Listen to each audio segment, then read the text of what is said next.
സദ്ഗുരു ശ്രീ മാതാ അമൃതാനന്ദമയി ദേവി അയോധ്യയിലെത്തി. മറ്റന്നാൾ ക്ഷേത്രത്തിന്റെ 2ാം നിലയിൽ ശ്രീരാമയന്ത്രം സ്ഥാപിക്കുന്നതിനും അനുബന്ധ പൂജകൾക്കും രാഷ്ട്രപതി ദ്രൗപദി മുർമുവിനൊപ്പം അമ്മ സാക്ഷിയാവും. ശ്രീരാമ ജന്മഭൂമി തീർത്ഥക്ഷേത്ര ട്രസ്റ്റിന്റെ ക്ഷണം സ്വീകരിച്ചാണ് അമ്മയുടെ സന്ദർശനം.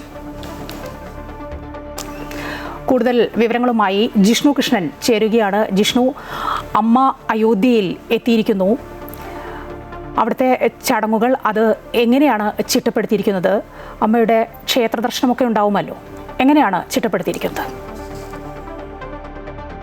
അയോധ്യയിൽ ശ്രീരാമ ജന്മഭൂമി തീർത്ഥക്ഷേത്ര ട്രസ്റ്റിന്റെ പ്രത്യേക ക്ഷണപ്രകാരമാണ് സദ്ഗുരു ശ്രീ മാതാ അമൃതാനന്ദമയി ദേവി അയോധ്യയിൽ എത്തിയിട്ടുള്ളത്. അല്പസമയങ്ങൾക്ക് മുൻപാണ് അമ്മ അയോധ്യയിൽ എത്തിയത്.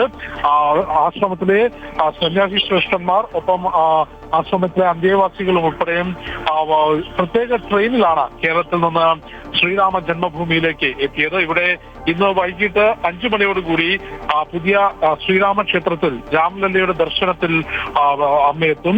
തുടർന്ന് നാളെയാണ് സരയൂ ആരതിയിൽ അമ്മയുടെ സാന്നിധ്യം ഉണ്ടാവുക. മറ്റന്നാൾ പുതിയ രാമക്ഷേത്രത്തിൽ നടക്കുന്ന ശ്രീരാമചിത്ര പ്രതിഷ്ഠയിൽ, ശ്രീരാമയന്ത്ര പ്രതിഷ്ഠയിൽ രാഷ്ട്രപതി ദ്രൗപദി മുർമുവിനൊപ്പം അമ്മയും പങ്കെടുക്കും. കൂടാതെ രാജ്യത്തിന്റെ വിവിധ ഭാഗങ്ങളിൽ നിന്നുള്ള സന്യാസി ശ്രേഷ്ഠന്മാരും ഈ ചടങ്ങിൽ പങ്കെടുക്കുന്നുണ്ട്. ആ ചടങ്ങിലേക്കായി അയോധ്യയിൽ ശ്രീരാമ ജന്മഭൂമി തീർത്ഥക്ഷേത്ര ട്രസ്റ്റിന്റെ പ്രത്യേക ക്ഷണപ്രകാരമാണ് മാതാ അമൃതാനന്ദമയി ദേവി അയോധ്യയിൽ രാമജന്മഭൂമിയിൽ എത്തിയത്. മായ.